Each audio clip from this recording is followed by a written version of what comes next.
importante, sí, para poder conocer la palabra de Dios. Entonces, ¿cómo interpretamos la Biblia?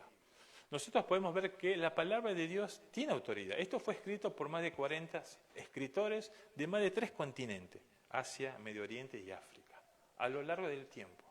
Fueron escritos, de más de 2000 años, en la cual nosotros podemos ver que es algo importante, ¿sí? Y esta escritura tiene autoridad.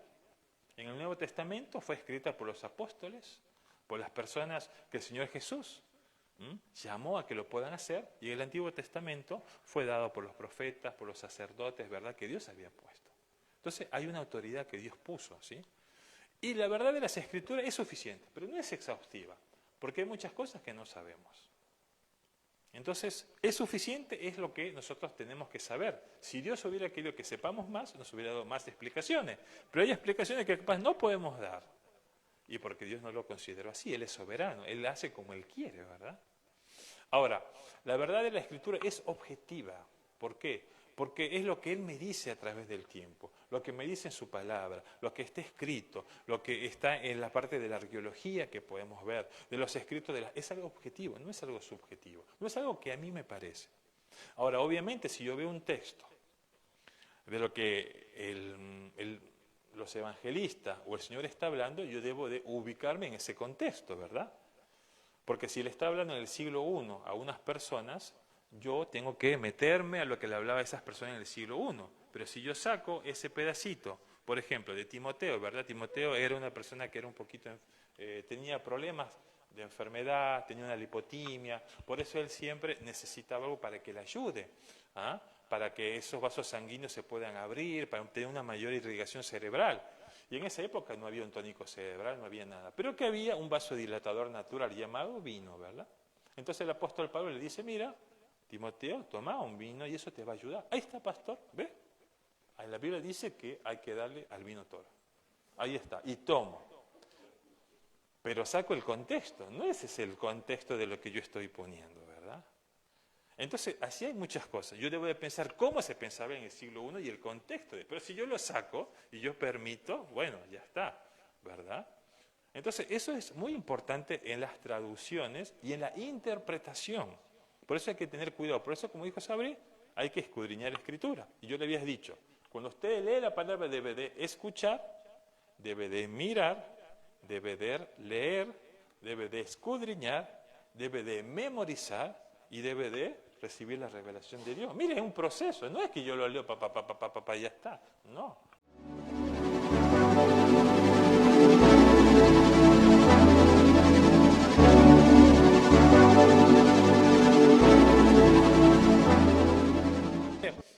Hoy vamos a compartir algo que lo hemos podido ver en la semana. No sé si vieron que esta semana tuvimos un devocional, ¿sí? Ya compartió la pastora María. ¿Sobre qué fue el devocional? A ver, los que escucharon el devocional, ¿sobre qué fue? Yo le doy 3 opciones. ¿Fue sobre la vida de Pedro? ¿Fue sobre cómo crecer en la iglesia? ¿O fue sobre la Biblia? La Biblia, bien. ¿Ve? La hermana, está atenta, Beatriz. Bien. ¿Ah? De la semana que pasó, ¿verdad? Y Sabrina nos compartió un poquito de la Biblia. ¿Sí? Vamos a hacer que cada persona que así ve el devocional le vamos a dar un premio, así vamos a ayudar. Gloria a Dios. Por lo menos un limón le vamos a dar, un limoncito. Usted fíjese qué importante que es la Biblia, ¿verdad? Y sobre eso vamos a compartir hoy. Entonces vamos a ver algunas diapos. Yo le puedo pedir a Mati que podamos compartir un poco de eso. Entonces, fíjense, ¿qué dice acá? ¿Es la Biblia confiable? Y qué interesante, ¿verdad? Y Dios nos va a enseñar un poco, a través de su palabra, poder describir un poquito de eso. Yo he tomado algunas diapos y algunas referencias del doctor Peter Sander, que es un doctor que habla con respecto a unos estudios teológicos, pero principalmente fundamentándonos en la palabra de Dios. ¿Qué es lo que nos dice? Si la Biblia es confiable. ¿Y usted qué dice? ¿La Biblia es confiable o no? ¿Es confiable? Y ahora vamos a ir con la segunda.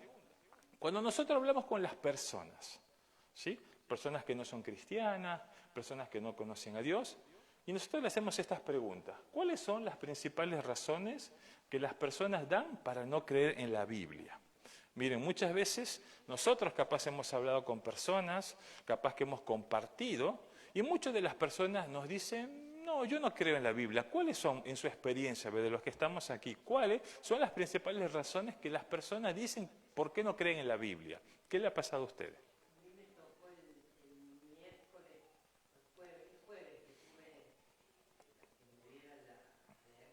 Sí.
Miren, qué interesante, ¿no? Entonces ahí podemos ver muchas veces porque hay personas que no creen en la Biblia. Le pasó una situación, no, porque no hay milagro, no hay milagro. ¿Alguien más que pueda decir qué otra razón le ha pasado a ustedes o alguna vez cuando han hablado con alguien por qué no creen en la Biblia? ¿Les pasó alguna vez?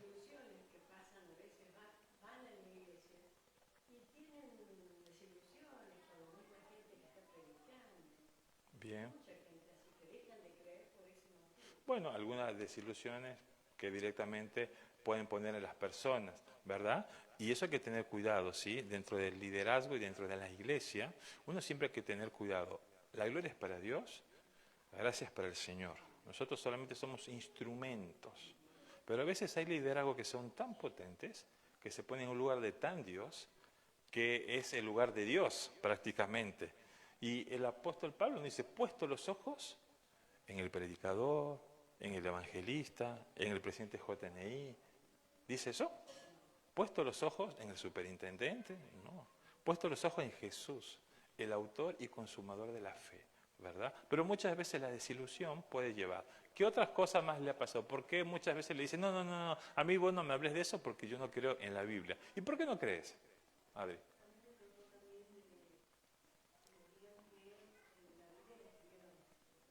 La escribió el hombre. Perfecto. Bien, fíjense, ¿alguien más quiere comentar algo? Sí.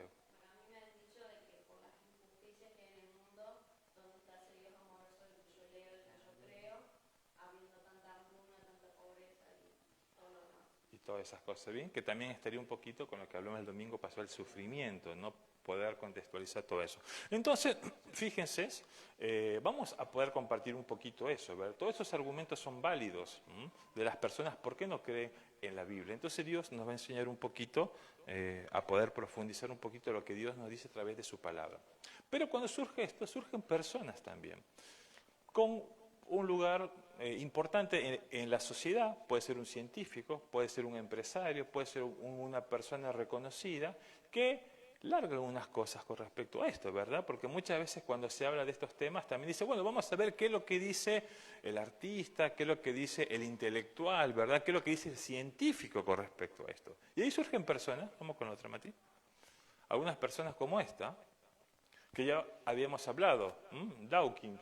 Dawkins es un científico de Oxford que hizo una teoría con respecto a las especies. Él tiene un libro que se llama El espejismo de Dios o El realismo de Dios. Obviamente él es ateo. Y él con respecto a la Biblia dice esto. Hay que decir, para ser justo, que gran parte de la Biblia no es sistemáticamente cruel, sino simplemente extraña. ¿Cómo cabría esperar de una antología caótica de documentos inconexos, escritos, revisados, traducidos, distorsionados y mejorados por cientos de personas, autores, escuchen, anónimos, editores y copistas, que no conocemos? y que no se conocen entre sí a lo largo de 9 siglos. Obviamente cuando una persona reconocida a nivel mundial, un científico que escribió muchos libros en forma elocuente habla de eso, hay personas que dicen, no, tiene razón Dawkins, ¿verdad? Es una persona inteligente, si lo dices por algo, y muchas personas van bajo ese pensamiento, pero sabemos que no es así, que la Biblia es algo real. Entonces vamos a ver con la otra Mati algunos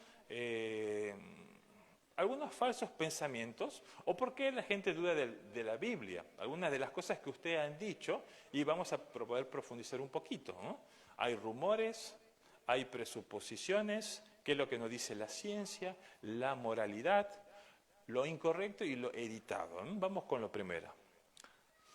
Hay rumores, ¿verdad? Y muchas veces surge esto, ¿verdad? Porque hay mucha gente que no ha leído la Biblia, pero porque como le dijo la vecina, ay no, esto no leas porque esto te van a transformar la mente, te van a limpiar, te van a llevar, te van a lavar eso. Entonces las personas dicen, no, yo no creo esto, esas cosas no están bien. ¿Pero por qué? No ha leído la Biblia. No, porque me lo dijo mi mamá, porque vino por tradición, porque me lo dijo mi abuela, porque lo escuché. Y los rumores son una de las cosas por qué las personas no creen en la Biblia. El segundo, Mati. ¿Qué otras cosas más hay? Hay presuposiciones, ¿verdad? No, los milagros no pueden ocurrir, esos son inventos. Esas cosas que sucedieron, que se abrieron al muerto, que Jesús resucitó, no, eso no existe. Y si nosotros vemos a lo largo de la historia, ya vamos a ver que todas esas cosas se pueden fundamentar, que sí existieron, hay documentos arqueológicos, hay documentos escritos, hay documentos que nos muestran todas estas características, pero por esas proposiciones dicen, la Biblia es falsa. Pero son personas que nunca han leído la Biblia, que no han podido conocer eso. Vamos con la otra, Mati. También la ciencia, ¿sí? La ciencia, y aparece el origen de las especies, Darwin, dice, no existe Dios, todo es producto de su imaginación, pues la materia fue transformado y eso es lo que produjo. Y usted no es porque nació, porque hay un ser superior, no existe un ser superior. El ser superior está en su mente y usted lo crea. Entonces surgen elementos, libros científicos que quieren refutar lo que Dios nos habla a través de su palabra. ¿Qué otras cosas más hay? La moralidad. Fíjense, hoy nosotros estamos viviendo en un mundo caído, ¿verdad? Pero que en este tipo de posmodernismo todo nos lleva a que podamos tener una ideología de género. Pero si leemos Génesis capítulo 1 y dice que el Señor creó a varón y varona y los hizo perfectos, dice, no, vos estás discriminando. ¿Ves? Ese libro está mal, porque ahí no entra el homosexualismo. Dice que el Señor creó a varón y a varona, a hombre y a mujer. No dice un tercer sexo, no dijo un bisexual, no dijo un homosexual, eso no dice la Biblia. Pero estaría en contra de lo que la sociedad nos muestra hoy. El homosexualismo, la ideología de género. Después, una de las funciones por la cual Dios creó, dice, y vayan y fructifiquen la tierra, ¿verdad? Entonces dice, no, vamos a tener el tema del aborto. No, porque eso de tener hijos no está bien. Y uno de los planes de Dios es que la tierra fuera fructificada.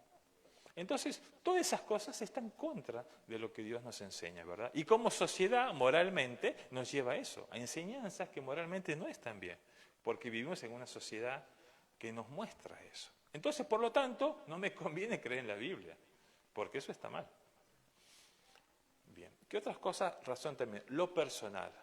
No estar dispuesto que yo debo de aceptar que mi vida fue transformada. ¿Qué significa? Nosotros, al principio, éramos personas que vivíamos en comunión y relación con Dios, pero una situación del pecado permitió que nosotros nos separemos de Dios, ¿verdad? Entonces, ¿qué pasó? El hombre está separado de Dios. Entonces, para que se pueda reconciliar con Dios, debe de tomar el regalo del Señor, ¿verdad? Entonces, es muy importante. Y eso tiene que ver con la libertad. Dios nos da la libertad de poder elegir si yo quiero acercarme a Dios o yo no me quiero acercarme a Dios.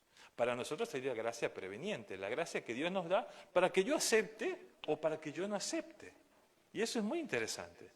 Yo les digo, imagínense, usted está muy triste, usted siente ese abrazo de Dios, es la gracia.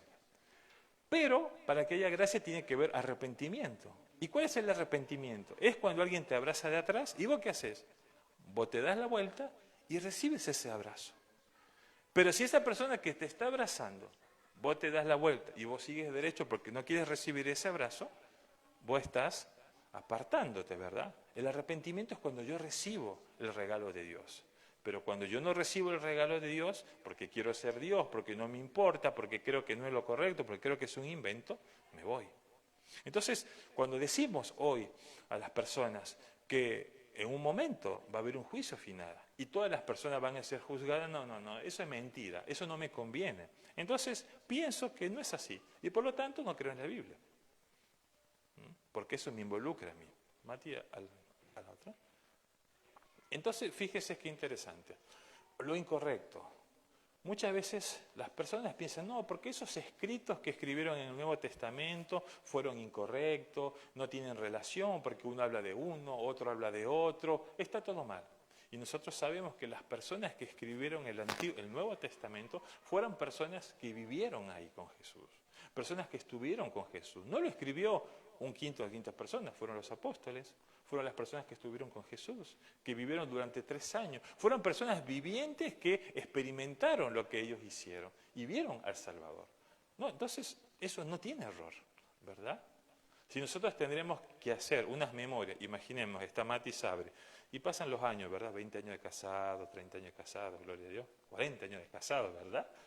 ¿Todo bien? Entonces dice Mati, yo quiero que escribas en una libretita todo lo que nosotros hicimos. Entonces Sabri empieza a escribir el primer año, el segundo año, y cuando termine, después van a ver como unas memorias, ¿verdad? De todas las cosas que ellos vivieron, y está escrito.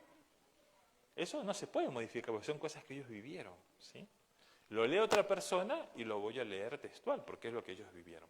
Pero bueno, lo incorrecto hace que personas no creen esto. ¿La otra, Mati? ¿Cuáles son los otros elementos incorrectos? Editado. Creemos que hay libros sagrados que son más importantes que la Biblia. Entonces decimos no, porque este libro está en contra del libro del Mormón, porque el libro del Mormón es más importante. O está en contra de un libro que es para los musulmanes, que es el Corán, porque es un libro más importante. O un libro con respecto a las especies de Darwin, que es otro libro muy importante. El Corán habla de Jesús, ¿no? Entonces, fíjense, al poner a otros libros más importantes sobre la Biblia, ¿no? Nos hace a que nosotros digamos, no, eso está mal. Porque está en contra de los otros libros que son sagrados, ¿verdad? Y eso muchas veces hace que la gente no crea, ¿no?, en lo que es la palabra de Dios. Entonces, vamos a ver algunas razones espirituales para la incredulidad. ¿Por qué las personas no creen? ¿Y eso está descrito en la Biblia? Claro que sí, el Señor nos describe en la Biblia. Vamos a ir al libro de Romanos, capítulo 1, del versículo 18. Vamos a ver algunos textos, no todos, porque si no terminaríamos muchísimo, pero que usted pueda ver algunos textos. Miren, Romanos, capítulo 1, del versículo 18 en adelante. Vamos a ver solamente los primeros 6, 7. Es fundamental poder ver. Dice, porque la ira de Dios se revela desde el cielo contra toda impiedad e injusticia de los hombres que detienen con injusticia la verdad. Porque lo que de Dios se conoce les manifiesto, pues Dios se lo manifestó.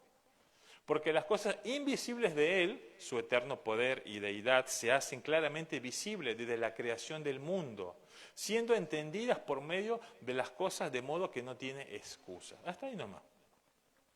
Entonces fíjense que Dios nos está diciendo, hay una verdad, y la verdad es lo que yo estoy compartiendo, pero aquellas personas que no quieren conocer esa verdad están en el error, ¿verdad? Y eso es muy importante. Hermano, Dios es un Dios de amor, es un Dios de misericordia, Dios ama al pecador, lo recibe, pero el pecado tiene una consecuencia.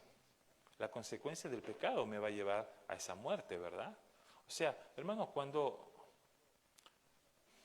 usted ve que hay una injusticia, cuando usted ve que hay una situación muy dolorosa, no crea que Dios está, bueno, listo.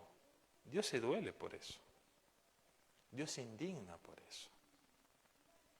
Dios se pone triste por eso. Porque es algo que está mal. Y por lo tanto el pecado tiene consecuencias. Todo hermoso con respecto al amor de Dios. Dios es un Dios amoroso, pero Dios es un Dios justo. Y si usted hace algo mal en contra de Dios, eso va a traer un juicio. Y por lo tanto usted va a tener una condenación. Entonces es importante poder entender eso. el amor de Dios, la ira de Dios y la justicia de Dios. Dios es justo.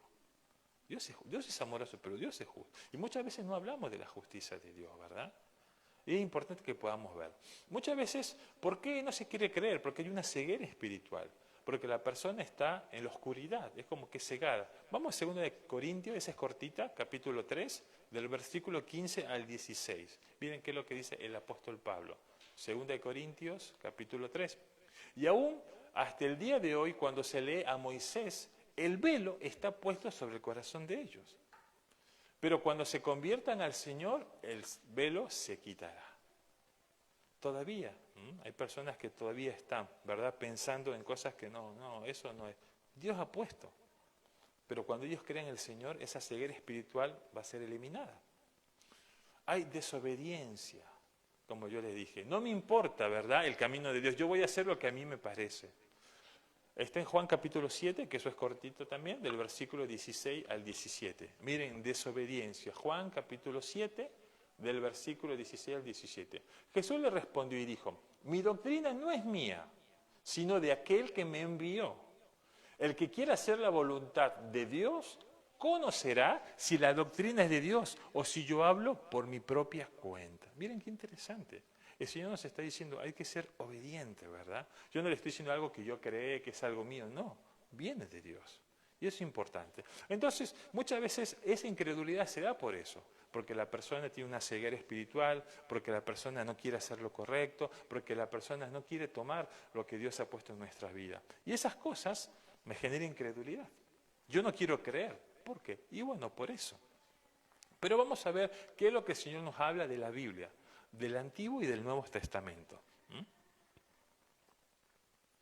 Ahora, la visión de Jesús del Antiguo Testamento. El Señor Jesús tomó una visión del Antiguo Testamento. Y eso es muy importante, ¿verdad? Yo escucho a veces personas que dicen, no, el Antiguo Testamento, el pacto antiguo, el Nuevo Testamento, pacto nuevo, ¿verdad? Entonces, no, el Antiguo Testamento no es para nosotros. Bien, la Biblia es un conjunto de todo. Es un inicio y es un final. El Señor Jesús le dio autoridad al Antiguo Testamento. Él le dio autoridad. En el Antiguo Testamento se habla de Jesús. Entonces no es que está separado. Obviamente que Dios a través de Jesucristo nos da esa oportunidad de relacionarnos, pero la Biblia es un todo.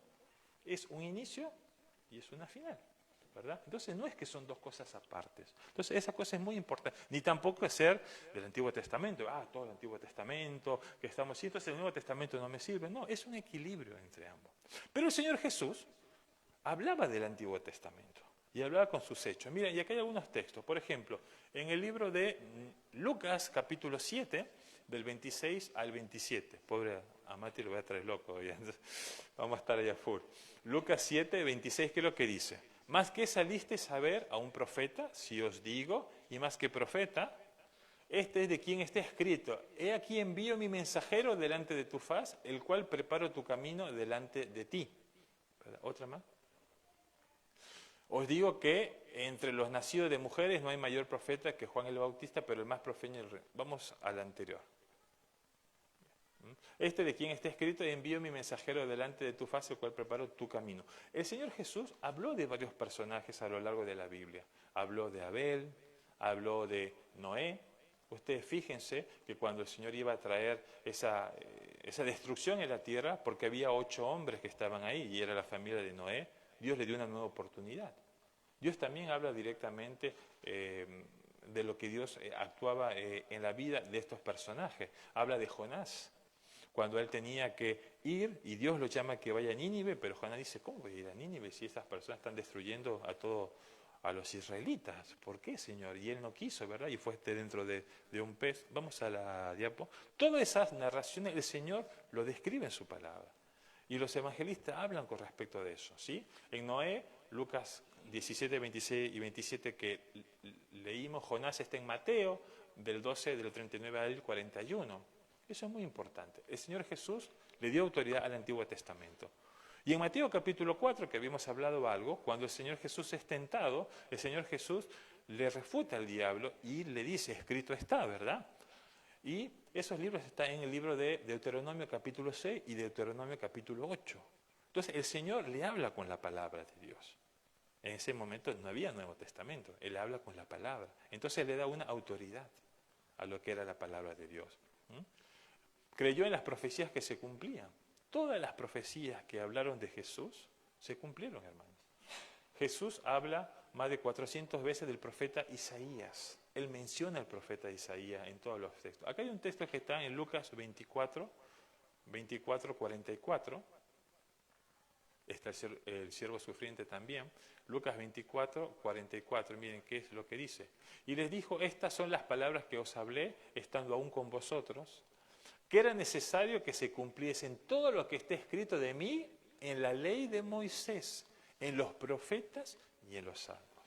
Todas las profecías que estaban descritas en el Antiguo Testamento con respecto a Jesús se cumplieron. El siervo sufriente se cumplió. Porque el Señor ha venido. ¿Verdad? Él no ha venido a derogar la ley, ¿verdad? Él ha venido a que la ley se cumpla. Pero aparte viene a traer con la ley la gracia, que es lo que yo les dije.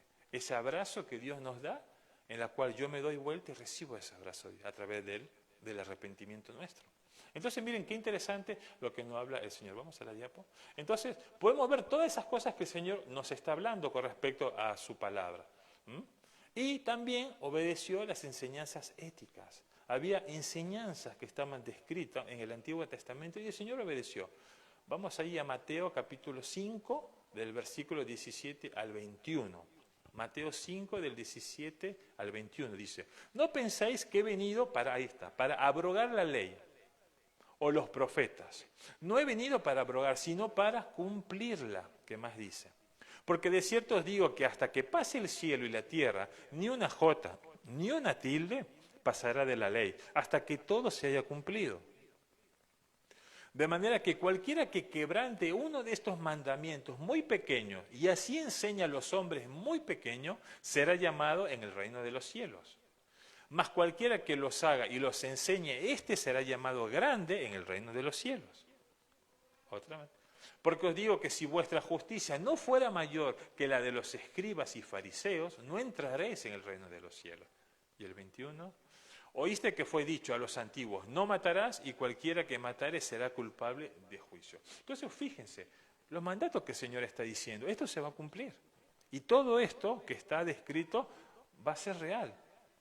Entonces el Señor pone una visión muy alta del Antiguo Testamento. No es que el Señor venía y bueno, el Antiguo... No, aquí tenemos referencias bíblicas, hermano. Que el Señor puso una visión alta del Antiguo Testamento.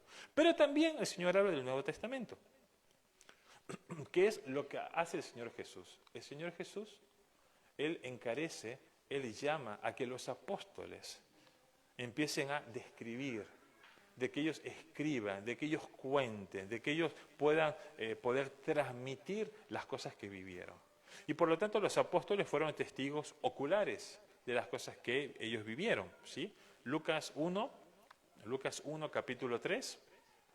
O sea que cuando hablamos del Nuevo Testamento, fue escrito por los apóstoles.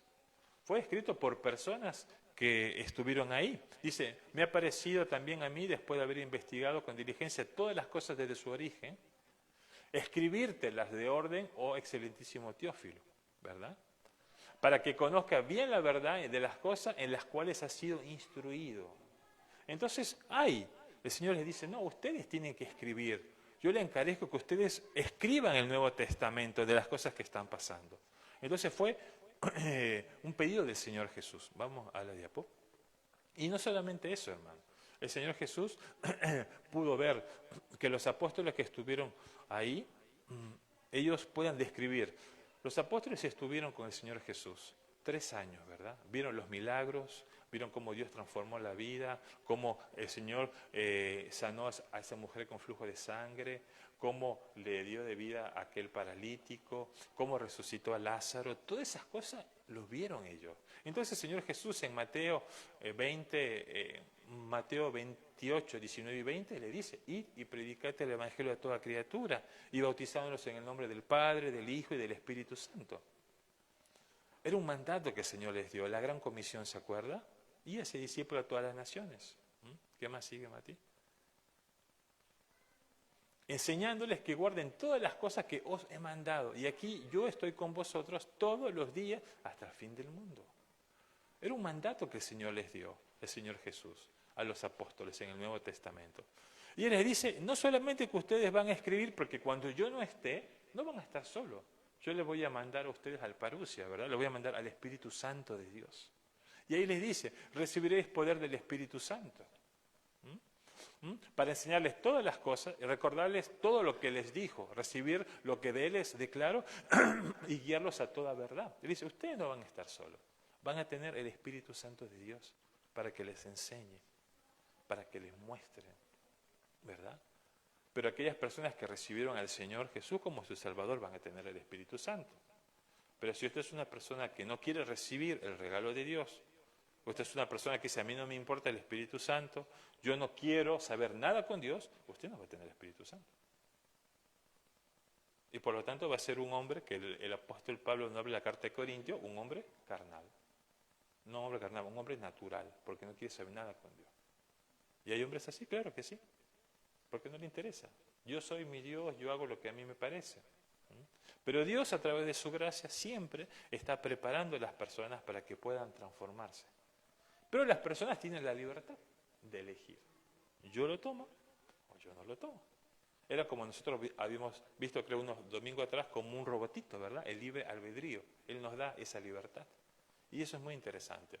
Entonces, fíjense la visión del Nuevo Testamento. El Señor Jesús le enseña. El Señor pone una altura muy alta del Antiguo Testamento, pero el Señor Jesús también les encarece que escriban el Nuevo Testamento. Y no solamente a los apóstoles, sino que le dice, no van a estar ustedes, van a tener el Espíritu Santo. Y acá me diré otra cosa, pero quiero darles solamente dos cositas, con respecto a dos elementos. El logo. El logo tiene que ser la escritura, ¿verdad? Lo que el Señor habla ahí, Sabri describía en el devocional, los que leyeron, daba algunas pautas, cómo poder leer, que subrayen, que puedan meditar, que hagan una oración, ¿verdad? Bueno, el logo es la palabra que está escrita, ¿verdad? Yo quiero saber qué es lo que piensa Dios, debo conocer la palabra. Pero no solamente pasa eso. Cuando yo leo esa palabra de Dios y yo medito y yo escudriño, pasa algo en mi vida, Dios se revela. Hay algo que, wow, me pasa en mi mente, veo algo que no lo había visto antes. Ese es el rema, ¿sí? De la traducción griega, es la revelación de Dios a través de la palabra escrita. Yo leo la palabra de Dios, yo medito en la palabra de Dios, yo escudriño en la palabra de Dios, pero ahí Dios me muestra algo, se revela su palabra en mí, el rema, ¿verdad? Y eso es lo que Dios hace, y eso a través del Espíritu Santo, obviamente. Entonces, fíjense cómo lo que nosotros podemos ver viendo. Jesús puso una visión muy alta del Antiguo Testamento y Él transmitió a que escriban el Nuevo Testamento también. Seguimos, Mati. Pero eso es importante, sí. Y acá vamos a ver dos argumentos en los cuales las personas muchas veces rechazan la palabra de Dios. Y es muy interesante. Y hay un argumento circular. Por ejemplo, usted dice, Jesús es el Hijo de Dios. Y la persona dice, ¿y cómo usted sabe? Y dice, porque la Biblia dice que lo es. Pero la persona dice, yo no creo en la Biblia. Pero usted dice, pero la Biblia es la palabra de Dios. ¿Y cómo usted sabe? Y porque la palabra de Dios, pero yo no creo en la palabra de Dios. Y volvemos de nuevo, ¿verdad? Ese es un conocimiento circular, no me lleva a nada, porque me genera un interrogante y me vuelve, ¿verdad? Unos argumentos así están en el Corán también, de esa forma. Entonces, una forma de poder entender es a través de un argumento lineal, que es el otro, en la cual ahí no hay forma de cambiar. ¿Y cómo sería este argumento? Jesús es el Hijo de Dios. ¿Y cómo usted sabe? Por sus enseñanzas, por las cosas que nosotros vimos a través de los apóstoles, por los milagros que vieron ahí. Entonces dice, pero ¿cómo sabe que Él hizo eso? Y porque hay testigos oculares, hay personas que vivieron esas situaciones, hay datos arqueológicos que nos muestran de esos milagros. Entonces fíjense, eso es un argumento lineal. Yo no puedo volver atrás para refutar porque tengo una respuesta. Ese tiene que ser nuestro argumento, un argumento lineal, cuando hablamos con las personas y le queremos transmitir con respecto a la palabra de Dios. No un argumento circular, porque no vamos a llegar en nada, sino un argumento lineal. Seguimos. Pero esto es importante, sí, para poder conocer la palabra de Dios. Entonces, ¿cómo interpretamos la Biblia? Nosotros podemos ver que la palabra de Dios tiene autoridad. Esto fue escrito por más de 40 escritores de más de 3 continentes, Asia, Medio Oriente y África. A lo largo del tiempo, fueron escritos, de más de 2000 años. en la cual nosotros podemos ver que es algo importante, ¿sí? Y esta escritura tiene autoridad. En el Nuevo Testamento fue escrita por los apóstoles, por las personas que el Señor Jesús llamó a que lo puedan hacer, y el Antiguo Testamento fue dado por los profetas, por los sacerdotes, ¿verdad?, que Dios había puesto. Entonces hay una autoridad que Dios puso, ¿sí? Y la verdad de las Escrituras es suficiente, pero no es exhaustiva, porque hay muchas cosas que no sabemos. Entonces, es suficiente, es lo que nosotros tenemos que saber. Si Dios hubiera querido que sepamos más, nos hubiera dado más explicaciones. Pero hay explicaciones que capaz no podemos dar. Y porque Dios no lo consideró así, Él es soberano, Él hace como Él quiere, ¿verdad? Ahora, la verdad de la Escritura es objetiva. ¿Por qué? Porque es lo que Él me dice a través del tiempo, lo que me dice en su palabra, lo que está escrito, lo que está en la parte de la arqueología que podemos ver, de los escritos, es algo objetivo, no es algo subjetivo, no es algo que a mí me parece. Ahora, obviamente, si yo veo un texto de lo que los evangelistas o el Señor está hablando, yo debo de ubicarme en ese contexto, ¿verdad? Porque si le está hablando en el siglo I a unas personas, yo tengo que meterme a lo que le hablaba a esas personas en el siglo I. Pero si yo saco ese pedacito, por ejemplo, de Timoteo, ¿verdad? Timoteo era una persona que era un poquito, tenía problemas de enfermedad, tenía una lipotimia, por eso él siempre necesitaba algo para que le ayude, ¿ah? Para que esos vasos sanguíneos se puedan abrir, para tener una mayor irrigación cerebral. Y en esa época no había un tónico cerebral, no había nada. Pero que había un vasodilatador natural llamado vino, ¿verdad? Entonces el apóstol Pablo le dice, mira, Timoteo, toma un vino y eso te va a ayudar. Ahí está, pastor, ¿ve? En la Biblia dice que hay que darle al vino toro. Ahí está, y tomo. Pero saco el contexto, no ese es el contexto de lo que yo estoy poniendo, ¿verdad? Entonces, así hay muchas cosas. Yo debo de pensar cómo se pensaba en el siglo I y el contexto. Pero si yo lo saco y yo permito, bueno, ya está, ¿verdad? Entonces, eso es muy importante en las traducciones y en la interpretación. Por eso hay que tener cuidado. Por eso, como dijo Sabri, hay que escudriñar la Escritura. Y yo le había dicho, cuando usted lee la palabra debe de escuchar, debe de mirar, debe de leer, debe de escudriñar, debe de memorizar y debe de recibir la revelación de Dios. Mire, es un proceso. No es que yo lo leo, y ya está. No. Hay un proceso. Y ahí Dios nos va enseñando. Por eso usted puede leer un texto una vez y usted le mostró algo, pero usted lo lee de nuevo y ve algo que no lo había visto antes. No sé si eso le ha pasado. A mí me pasa muchas veces. Leí este texto y nunca me di cuenta. Y cuando lo leo otra vez, mira esto, no me había dado cuenta de eso. Y esa es la revelación de Dios, que Dios nos va enseñando. Entonces, las Escrituras deben entenderse en un contexto histórico y textual. ¿Sí? Eso es muy importante para poder entender. Vamos, Mati. Bueno, es algo apasionante, ¿verdad? No me quiero ir después.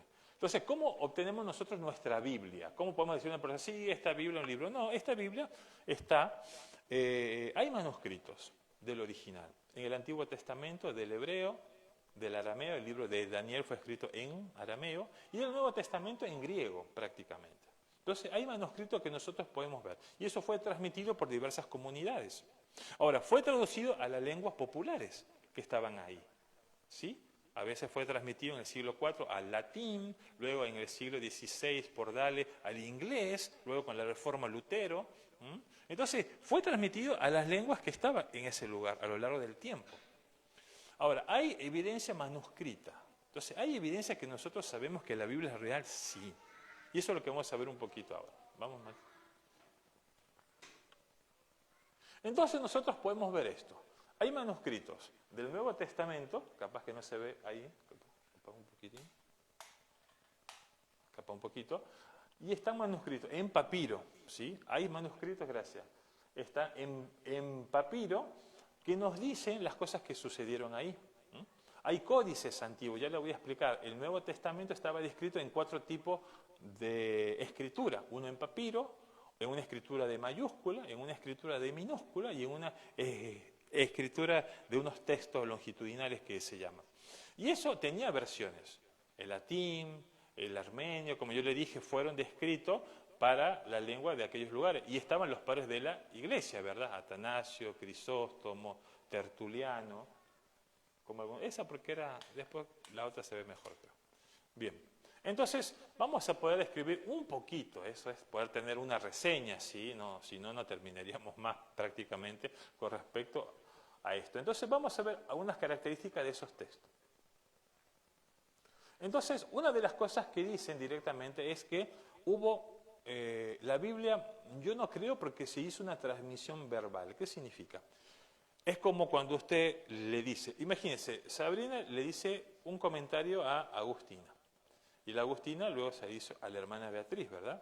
Pero capaz que ese comentario no es tan literal. Y luego Beatriz se lo pasa a Marta. Y luego Marta se lo pasa a Adriana. Y después a Elbe, y después a Matías, y después a otras personas. Y capaz que la última no es que recibe exactamente lo que primero dijo, porque fue transmitido en forma verbal, ¿sí?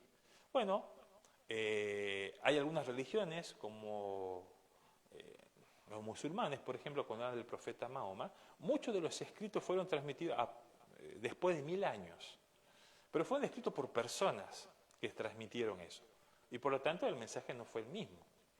Pero cuando hablamos con respecto a los apóstoles, en el Nuevo Testamento no fue así. Los apóstoles escribieron las personas que vivieron ahí. El apóstol Pedro, en 2 de Pedro, capítulo 1, 16, él dice, yo describo cuando el Señor Jesús vino y yo vi su costado y vi cómo la sangre fluía, porque yo estuve ahí, porque yo vi, porque yo percibí. Entonces son testigos oculares de las cosas que pasaron. No es que fue transmitido de en boca en boca. Y ellos fueron los que escribieron. Entonces, no hay una transmisión verbal, fue algo que ellos describieron. Entonces hay muchos detalles meticulosos de todas estas cosas que nosotros vemos. Y acá hay un texto chiquitito, que ahí le puedo pasar, y tiene que ver con el Nuevo Testamento, mire. Y acá dice, el Nuevo Testamento más o menos fue escrito entre el año 400, más o menos, si no me acuerdo, en 400, después entre el 400... entre el 40 y el 100 después de Cristo. Ahora, cuando nosotros vemos eso, prácticamente pasaron prácticamente como 100 años y entre 25 y 50 años se descubrieron muchos manuscritos. ¿Cuántos manuscritos? 24.000 manuscritos que hablan del Antiguo Testamento. Entonces eso me habla de la veracidad. Pero surgen algunos personajes, que arriba por ahí no se ve, que es Julio César. En Julio César fue escrito entre el año 100 y 44 antes de Cristo. Nadie duda de Julio César, ¿verdad? Lo hemos visto en las películas, todo. ¿Saben cuántos manuscritos hay de Julio César? Hay 10 manuscritos. Entonces uno diría, en la Biblia, el Nuevo Testamento, hay 24.000 manuscritos y nosotros dudamos del Nuevo Testamento. Y de Julio César nadie duda y hay 10 manuscritos. Entonces fíjense la veracidad que nosotros podemos ver. Entonces muchas veces no nos conviene algunas cosas y por lo tanto no creemos, ¿no? Vamos, Mati, con la otra. También hay una transmisión escrita, hermano. Nosotros vemos que hay copias del Antiguo Testamento como del Nuevo Testamento para demostrar que no han sido alterados. Una de las copias muy interesantes fue en el año 1947. En el año 1947 se encontraron en el Mar Negro 200 manuscritos. Esos 200 manuscritos se descubrieron en una comunidad que se llamaba Comunidad Qumran, que era una comunidad que vivía en la época donde estaba Jesús. Y ahí encontraron esos 200 manuscritos que hablaban del Antiguo Testamento. Entonces dijeron, bueno, vamos a comparar. Los abrieron y compararon con los manuscritos originales del Antiguo Testamento y, hermano, era exactamente igual. Decían lo mismo. No fue alterado. Y eso había pasado prácticamente más de 1000 años.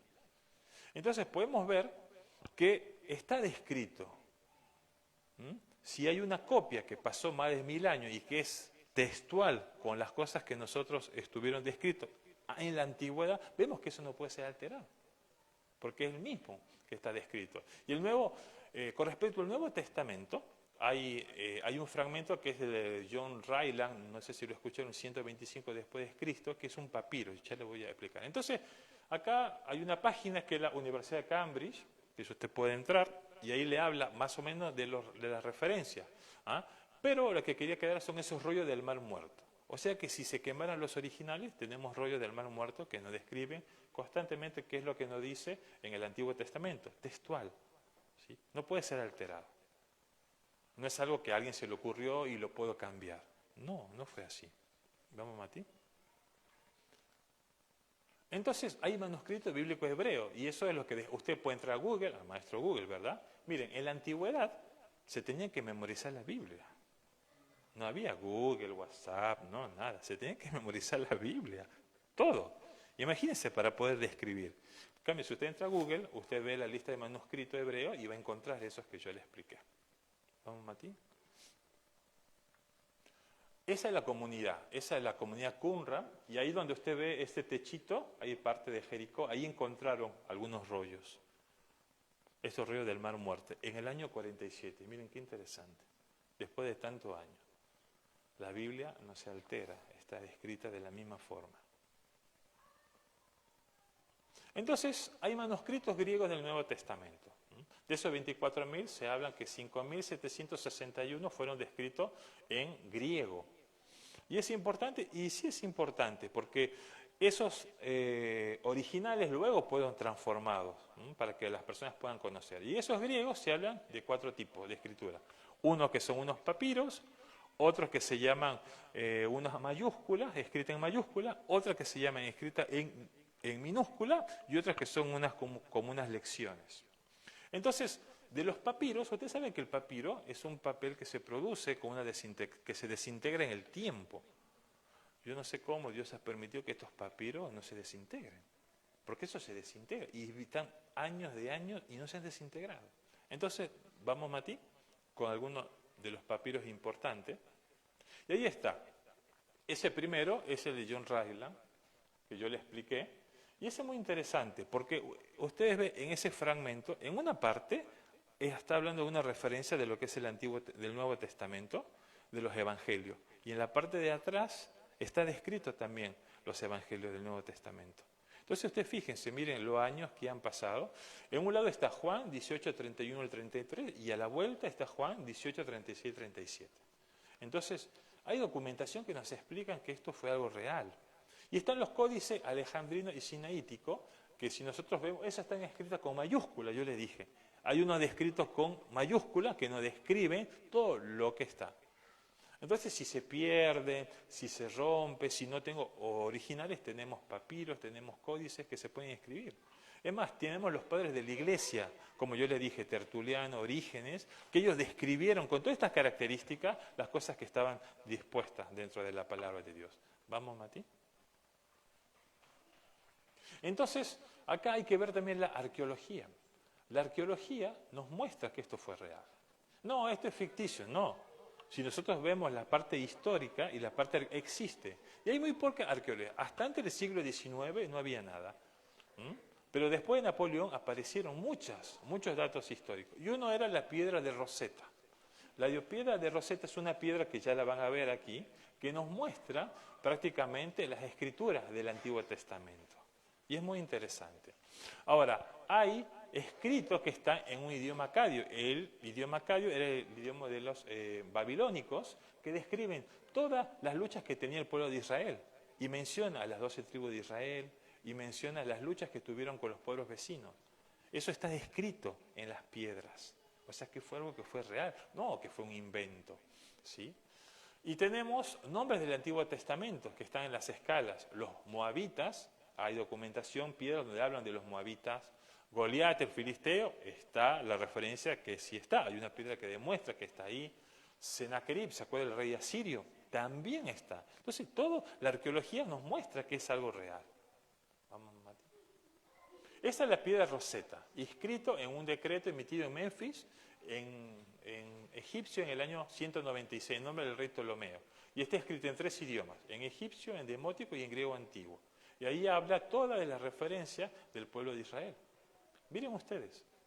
O sea, no hay forma de decir no existe. Y ahí está la piedra Rosetta. Hay muchas más, no le quise decir porque si no, no terminamos. Pero una como para que tenga de referencia. Y también hay unas arqueologías que nos muestra que el Nuevo Testamento también fue real. Y hay 2 situaciones que habla. El decreto de Claudio, que expulsó a los judíos de Roma en el año 50, donde envía a Aquila y a Priscila. Eso está descrito en Hechos capítulo 18, versículo 2. Eso existió, está en la zona arqueológica donde sucedió eso. Y está descrito así.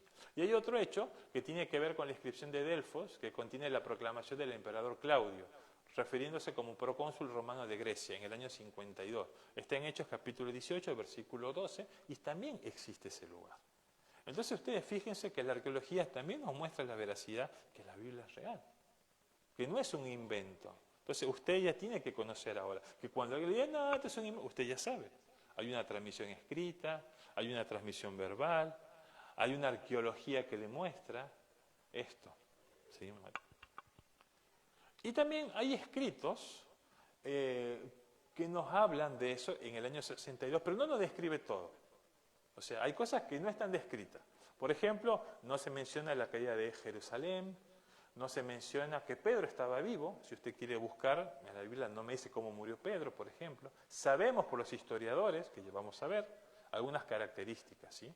Entonces, como yo le dije, no habla de muchas cosas, pero hay algunas cosas que no conocemos y que es importante que sepamos también. Vamos a ver. Pero también surgen otros autores, personas que están fuera de la Biblia y que hablan de Jesús. Y que es importante que sepamos. Hay un historiador judío llamado Pablo Josefo, entre el año 37 y 101 después de Cristo, habla de Jesús. Él no era cristiano, pero era un historiador judío y él habla que el Señor Jesús estuvo ahí. Él describe cómo fue crucificado, describe cómo luego ven que él había resucitado, describe todas las cosas que él hizo y están descritos entre el año 37 y 101 después de Cristo. Hay un historiador romano llamado Tácito que habla también de Jesús y habla que él estuvo ahí presente. Es más, Tácito habla también del apóstol Pablo en los viajes misioneros. Vamos. Y por ejemplo, hay una referencia de Tácito que dice: Cornelio Tácito, considerado el mayor historiador romano de todos los tiempos, vivió entre el año 55 y 120 y escribió análisis e historias que abarcaron entre el 14 y 96. ¿Pero qué dice?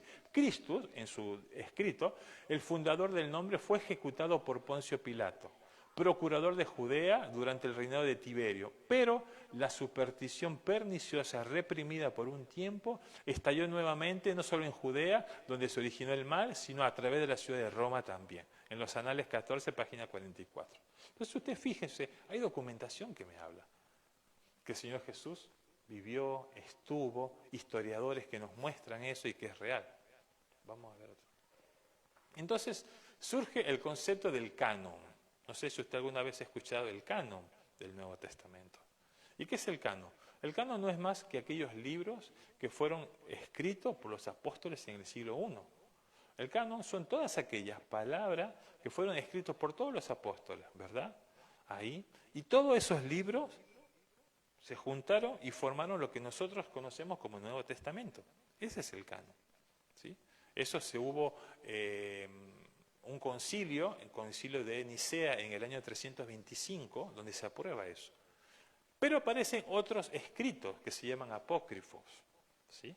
Y esos escritos fueron y aparecieron después del siglo II y después del siglo III, que fueron escritos que no fueron escritos por los apóstoles, que pasaron después de 2 siglos, y por lo tanto no se consideran como escritos parte del canon. Por eso cuando se hizo el concilio de Nicea no se aprobó eso dentro de la Biblia, no se aprobó. Después, bueno, la Iglesia Católica pone lo que se llama el libro deuterocanónicos o apócrifos en el Concilio Vaticano, pero en el original no está. Y en el Nicea no se aprobó. ¿Por qué? Porque no eran escritos hechos por los apóstoles testigos. Entonces, fíjense, hay una diferencia. Los 4 evangelios estaban bien definidos a fines del siglo II. Y a fines del siglo II el fragmento muratoriano enumera 22 de los 27 libros del Nuevo Testamento, que es lo que nosotros conocemos. Ese es el canon, es la palabra de Dios escrita. Entonces, miren qué interesante, hermano. ¿Puede resumir un poco? El Señor Jesús, cuando habló de la Biblia, puso autoridad sobre, una autoridad muy alta sobre el Antiguo Testamento. Pero puso y transmitió que escriban el Nuevo Testamento a través de los apóstoles y a través de la revelación del Espíritu Santo. Vamos. Entonces yo termino con esto, ¿verdad? Jesús puso autoridad en el Antiguo Testamento y encargó la escritura del Nuevo Testamento y prometió el Espíritu Santo para que lo hiciera bien.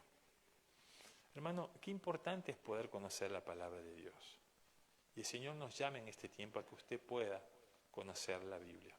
Ahora, cuando alguien le diga, yo no creo en la Biblia.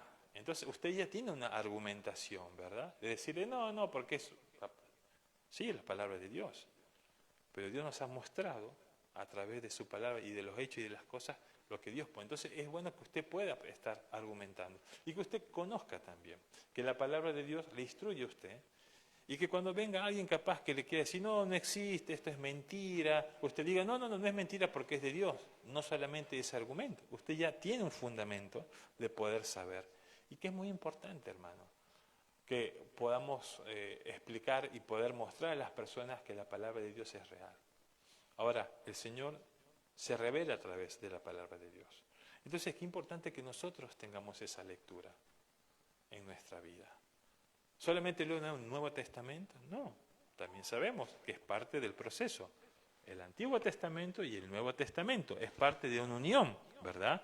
Todo tiene relación uno con el otro, pero a través del amor y de la gracia del Señor.